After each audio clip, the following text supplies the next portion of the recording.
شروع اللہ کے نام سے جو بڑا مہربان نہایت رحم کرنے والا ہے۔ انسان اپنی زندگی میں جو کام پسند کرتا ہے اسے بڑے شوق سے سر انجام دیتا ہے، جو کام پسند کرتا ہے اسے بڑی ہی دلچسپی سے انجام دیتا ہے، لیکن کئی کام ایسے بھی ہوتے ہیں جو انسان کو زوال کی طرف لے جاتے ہیں، جبکہ کچھ کام ایسے بھی ہوتے ہیں جو انسان کو عروج کی طرف لے جاتے ہیں۔ کچھ کام ایسے ہوتے ہیں جو انسان کو تنگیوں کی طرف لے جاتے ہیں، کچھ کام ایسے ہوتے ہیں جو انسان کو آسانیوں کی طرف لے جاتے ہیں۔ ایسے ہی حضرت سیدنا شیر خدا علی المرتضیٰ رضی اللہ تعالیٰ عنہ ایک روز اللہ کے بندوں کو درس اخلاق دے رہے تھے، نبی صلی اللہ علیہ وآلہ وسلم کا پیغام سنا رہے تھے، واعظ و نصیحت کر رہے تھے، خوبصورت زندگی گزارنے کے طور طریقے بتا رہے تھے۔ آپ رضی اللہ تعالیٰ عنہ نے فرمایا، میں نے بھکاریوں کو بادشاہ بنتے دیکھا ہے، میں نے بھکاریوں کو امیر ترین امراء بنتے دیکھا ہے، ایسے امیر جو صرف دنیا کے امیر ہی نہیں بلکہ میں نے دونوں جہانوں کے امیر بنتے دیکھا ہے۔ انہوں نے دنیا بھی حاصل کی ہے، انہوں نے آخرت بھی حاصل کر لی ہے۔ جب میں نے ان سے دونوں جہانوں کی ترقی کی وجہ پوچھی کہ تم بھکاری سے بادشاہ کیسے بنے، اتنے بڑے امیر کیسے بنے کہ تم دنیا میں بھی امیر ہو گئے اور آخرت میں بھی امیر رہو گے، تو انہوں نے کہا، ہم 5 عمل کیا کرتے تھے، ہم نے 5 عمل ایسے کیے جو کہ ہم آج بھی کر رہے ہیں اور مرتے دم تک کریں گے۔ ان 5 اعمالوں نے، ان 5 کاموں نے ہمیں بھکاریوں سے بادشاہ بنا دیا۔ حضرت علی کہتے ہیں کہ میں نے پوچھا کہ ہمیں بھی بتاؤ وہ 5 عمل کون کون سے تھے۔ انہوں نے کہا، ایک تو ہم پرندوں کو دانہ ڈالا کرتے تھے۔ امیری کا نسخہ بتانے جا رہا ہوں، ناظرین یہ 5 کام ضرور کر لینا اگر تم دنیا و آخرت کے امیر ترین بننا چاہتے ہو، صرف دنیا ہی کے نہیں بلکہ اگلے جہانوں کے بھی، یعنی دونوں جہانوں کے اگر تم امیر بننا چاہتے ہو تو یہ 5 کام زندگی میں ضرور کر لینا۔ فرمایا، ایک تو ہم پرندوں کو دانہ ڈالا کرتے تھے۔ حضور پاک صلی اللہ علیہ وآلہ وسلم نے فرمایا، جس گھر میں پرندوں کو کھانا ملتا ہو، دانہ ملتا ہو، یعنی رزق ملتا ہو، تو وہ گھر کبھی غریب نہیں ہو سکتا، اس گھر میں کبھی بھی رزق کم نہیں ہوتا۔ اللہ تعالیٰ اس گھر کا رزق کم نہیں کرتا جس گھر سے پرندے پلتے ہوں، پرندوں کو دانہ ملتا ہو، پرندوں کو پانی ملتا ہو۔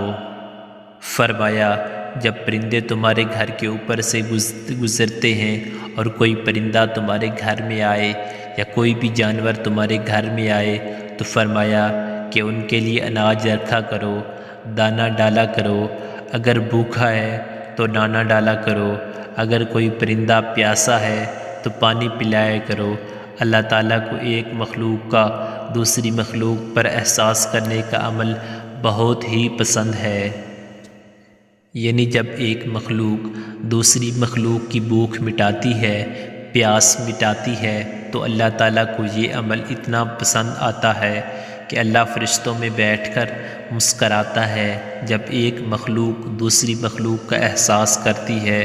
جب پرندے کسی گھر سے کھانا کھا کر یعنی دانہ کھا کر اس گھر سے جاتے ہیں تو وہ اللہ سے دعا کرتے ہیں کہ اے مالک، تجھے تیری وحدانیت کا واسطہ، تیری رحیمی کا واسطہ، جس طرح اس گھر کے لوگوں نے ہمارے رزق کا اہتمام کیا، تو بھی اس گھر کے لوگوں کے رزق کا اہتمام کر۔ تو یوں اللہ تعالیٰ اپنی برکت کے تمام دروازے اس گھر کی طرف کر دیتا ہے جس گھر میں پرندوں کو کھانا ملتا ہے، جانوروں کو کھانا ملتا ہے۔ حضرت امام باقر رضی اللہ تعالیٰ عنہ کے صاحبزادے حضرت امام جعفر صادق رضی اللہ تعالیٰ عنہ فرماتے ہیں کہ جو انسان صبح اٹھتے ہی ایک عمل کرتا ہے، اللہ تعالیٰ 3 فرشتے اس کے ساتھ لگا دیتا ہے، یعنی 3 فرشتوں کی ڈیوٹی لگ جاتی ہے۔ وہ صبح دوپہر شام اس کے ساتھ ہی رہتے ہیں، تو ان فرشتوں کا کام کیا ہوتا ہے؟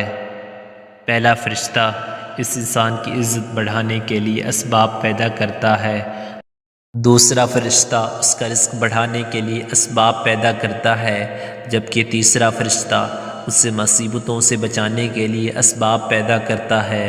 پوچھا گیا کہ حضرت آخر وہ نیک عمل ہے کون سا، اتنا فائدہ مند عمل ہے کون سا؟ تو امام جعفر صادق رضی اللہ تعالی عنہ نے فرمایا وہ ہے پرندوں کو دانہ ڈالنا۔ جو شخص صبح سویرے اٹھ کر دوسری مخلوق کو کھانا دیتا ہے، اللہ تعالیٰ اس پر 3 فرشتوں کی ڈیوٹی لگا دیتا ہے۔ اس کے بعد حضرت علی رضی اللہ تعالیٰ عنہ نے فرمایا کہ اس شخص نے کہا کہ ان کا دوسرا عمل یعنی دوسرا کام جو وہ کرتے تھے وہ یہ تھا کہ غریبوں کی مدد کیا کرتے تھے۔ جو شخص غریبوں کی مدد کرتا ہے وہ زندگی میں کبھی بھی غریب نہیں ہوتا۔ جناب عالی بندے کی عبادت بندے کو اس مقام پر نہیں پہنچاتی جہاں غریبوں کی مدد پہنچاتی ہے، جہاں غریبوں کی خدمت پہنچاتی ہے۔ جب غریبوں کی خدمت کی بات آتی ہے تو میرے نبی صلی اللہ علیہ وآلہ وسلم کی قدموں پہ بیٹھنے والے سیدنا حضرت ابو بکر صدیق رضی اللہ تعالی عنہ سے بڑھ کر اچھا حکمران دنیا میں کوئی نہیں آیا۔ اسی طرح سیدنا عمر فاروق رضی اللہ تعالی عنہ سے بڑھ کر کوئی بادشاہ نہیں آیا۔ سخاوت میں حضرت سیدنا عثمان غنی رضی اللہ تعالی عنہ سے بڑھ کر کوئی حکمران نہیں آیا، اور علمی فراست میں حضرت سیدنا علی المرتضیٰ رضی اللہ تعالی عنہ سے اچھا حکمران کوئی اس دنیا میں نہیں آیا۔ کوئی ایسا مشہور و معروف بادشاہ نہیں گزرا کہ 14 صدیاں گزرنے کے بعد بھی جس کے نام کے نعرے لگتے ہوں، تو غریبوں کی مدد کی جب بات آئی تو کندھے پہ بوریاں لاد لاد کے لے جاتے اور غریبوں کی مدد کیا کرتے تھے، غریبوں کو کھانا کھلایا کرتے تھے۔ ایک بدھو تھا جس کی بیوی حاملہ تھی، بچے کی پیدائش کا وقت قریب ہے، جبکہ گھر میں 1 روپیہ بھی نہیں ہے۔ اب یہ لوگ پریشان تھے کہ پیسہ 1 بھی نہیں ہے، جبکہ بچے کی پیدائش کا وقت قریب ہے۔ وہ حق ہمسایوں کے پاس گئے کہ ہمیں کچھ قرض دے دو۔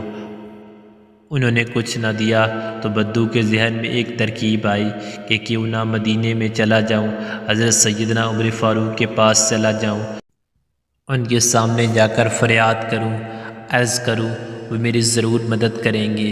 یہ بدھو اپنی حاملہ بیوی کو لے کر مدینے کی طرف جا رہا ہے۔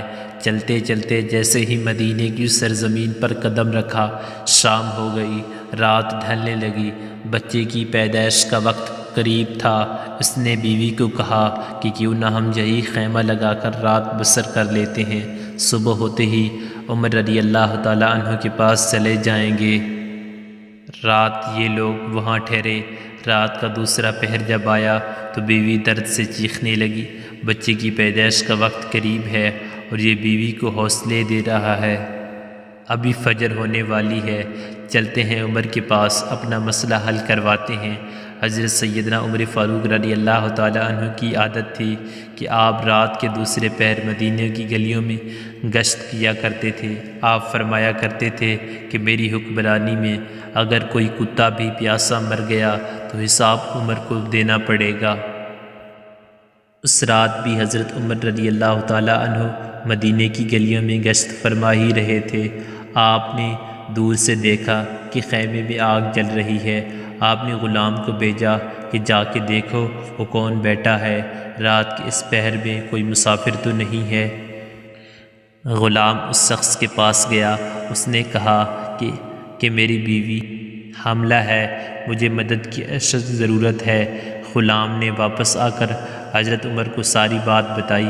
اللہ اکبر! حضرت سیدنا عمر فاروق دوڑ کر گئے، اپنی بیوی کو اٹھایا، کہا اٹھو، اگر تجھے ثواب مل رہا ہو تو لینا چاہو گی، اگر تمہیں نیکیاں مل رہی ہوں تو لینا چاہو گی؟ کہا کیوں نہیں حضرت؟ پھر فرمایا اٹھو، میرے یار کی بیوی درد میں مبتلا ہے، میرے یار کی بیوی تکلیف میں مبتلا ہے اور تھوڑی دیر میں بچے کی پیدائش کا وقت آنے والا ہے، اٹھو اور تھوڑی دیر کے لیے دائی بن جاؤ۔ اس نے ضرورت کا سارا سامان اٹھایا اور سیدنا عمر فاروق سے کہنے لگی آپ تھوڑی سی لکڑیاں کندھے پر اٹھا لیں۔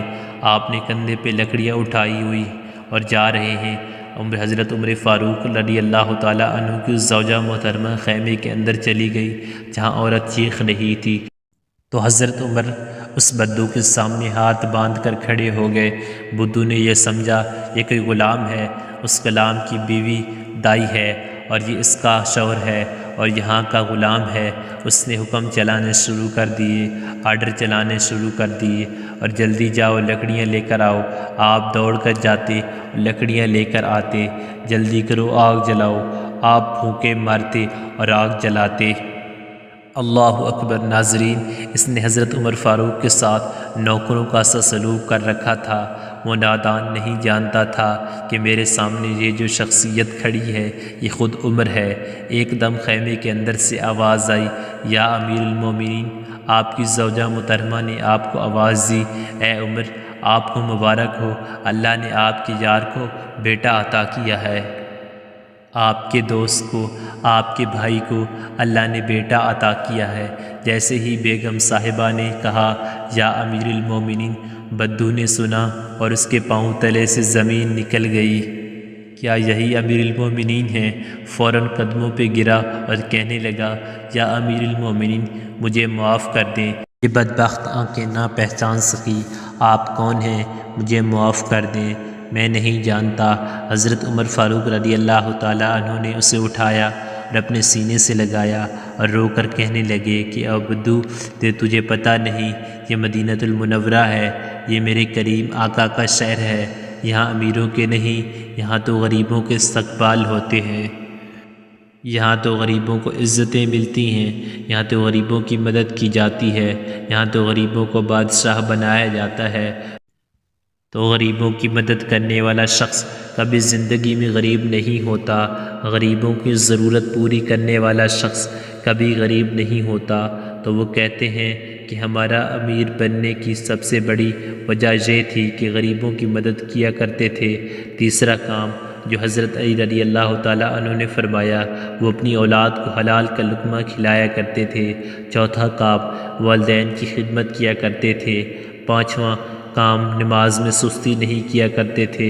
ان لوگوں نے کہا، ہم نے آج بھی ان 5 باتوں کا دامن مضبوطی سے پکڑا ہوا ہے، اس لیے ہم آج بھی دن بدن بلندی کی طرف جا رہے ہیں۔ ہم نے صرف دنیا میں ہی ترقی نہیں کی بلکہ ہم آخرت کے لیے بھی یہ کام کر رہے ہیں۔ اللہ رب العزت سے دعا ہے کہ مالک ہمیں بھی ان 5 کاموں پر عمل کرنے کی توفیق عطا فرمائے اور اپنے ان بندوں کی فہرست میں شامل فرمائے جن پر اللہ کا انعام ہوا۔ ناظرین کرام، اگر میری آج کی یہ معلوماتی ویڈیو آپ کو پسند آ جائے تو براہ کرم اس ویڈیو کو لائک اور شیئر کر دیجیے اور میرے اسلامی و اصلاحی چینل کو سبسکرائب کر لیجیے۔ جزاکم اللہ خیرا کثیرا۔ اللہ ہم سب کا حامی و ناصر ہو۔ جزاک اللہ۔